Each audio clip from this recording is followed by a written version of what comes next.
നിങ്ങൾ തൃശ്ശൂരുള്ള TJM ജ്വല്ലറിയെ കുറിച്ച് കേട്ടിട്ടില്ലേ? TJMൽ ഡിസൈനർ ആഭരണങ്ങളുടെ ഒരു ഗംഭീര കളക്ഷൻ തന്നെയുണ്ട്, അതും നിർമ്മാണ വിലയിൽ. കഴിഞ്ഞ 31 വർഷമായി TJM ഹോൾസെയിൽ മാനുഫാക്ചറിംഗ് രംഗത്തുണ്ട്. അതുകൊണ്ട് ധൈര്യമായി വിശ്വസിക്കാം. TJM ഗോൾഡൻ ഡയമണ്ട്സ്, പുത്തൻപള്ളിക്ക് പിൻവശം, പള്ളിക്കുളം റോഡ്, തൃശ്ശൂർ. സമസ്ത കേരള ഇസ്ലാം മതവിദ്യാഭ്യാസ ബോർഡിന്റെ കീഴിലുള്ള മദ്രസകളിൽ ജനുവരി 24-25 ദിവസങ്ങളിലായി നടന്ന പൊതുപരീക്ഷയുടെ കേന്ദ്രീകൃത മൂല്യനിർണ്ണയം പൂർത്തിയായി.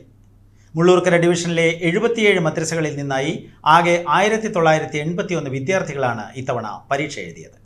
5, 7, 10, +2 ക്ലാസുകളിലായാണ് പരീക്ഷകൾ സംഘടിപ്പിച്ചത്. 5ാം ക്ലാസ്സിൽ 976 കുട്ടികളും 7ാം ക്ലാസ്സിൽ 680 കുട്ടികളും 10ാം ക്ലാസ്സിൽ 282 കുട്ടികളും +2 വിഭാഗത്തിൽ 43 കുട്ടികളും പരീക്ഷയിൽ പങ്കെടുത്തു. 71 സെന്ററുകളിലായി നടന്ന പരീക്ഷാ നടപടികൾക്ക് 88 സൂപ്പർവൈസർമാർ മേൽനോട്ടം വഹിച്ചു. ഡിവിഷൻ കേന്ദ്രമായ മുള്ളൂർക്കര നസ്രത്തുൽ ഇസ്ലാം മദ്രസയിൽ നടന്ന മൂല്യനിർണ്ണയ ക്യാമ്പിന് Mullurkara division superintendent PC Ibrath Khan Baqavi Lakshadweep നേതൃത്വം നൽകി.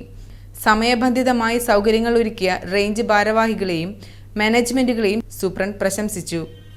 പ്രകൃതിയായിരിക്കുന്ന പ്രവർത്തനങ്ങളിൽ ഉസ്താദുമാരൊക്കെ കൃത്യമായി കൈകാര്യം ചെയ്തു വരുന്നു.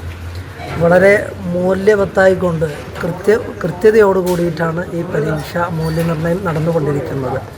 അതിലേക്ക് സഹായകരമായിട്ട് കുട്ടികൾക്ക് ഉസ്താദുമാർക്കുള്ള ഭക്ഷണവും അതേപോലെ പാനീയവും ഒക്കെ കൃത്യമായിട്ട് അതിൻ്റെ സംഘാടകരൊക്കെ ഏർപ്പെടുത്തിയിട്ടുണ്ട്. പ്രത്യേകിച്ച് മുള്ളൂർക്കര ഡിവിഷനെ എടുത്തു പറയേണ്ട ഒരു സംഗതിയാണ് അതൊക്കെ. മറ്റു ഡിവിഷനുകളിൽ കാണാത്ത വിധം വളരെ സൗകര്യവും സൗഹാർദ്ദത്തോടു കൂടിയിട്ടാണ് ഈ ഡിവിഷൻ നീങ്ങിക്കൊണ്ടിരിക്കുന്നത്.